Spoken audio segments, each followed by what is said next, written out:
ഞങ്ങൾ ഇന്ന് ഈ ഒരു ഹാക്ക് ചെയ്യാൻ വേണ്ടി പോവാണ്. അപ്പൊ ലെറ്റ്സ് ട്രൈ. എങ്ങനെയുണ്ടെന്ന് നമുക്ക് നോക്കാം. ആദ്യം ചുണ്ടുമ ഇട്ട് വെക്കണം.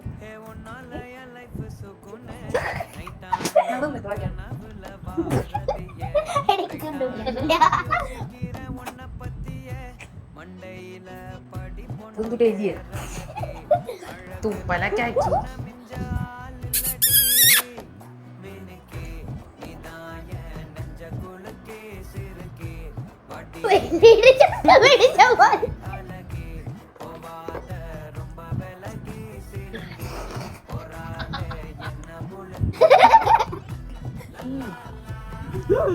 ലിപ്സ്റ്റിക്കിനൊക്കെ പൈസ ഉള്ളതാ, വെറുതെ കിട്ടണമല്ല. അമ്പയറിന്റെ ചുണ്ടുപോലെ ഏതത് കുരിശി എന്റെ ചൂണ്ട് നോക്കാം.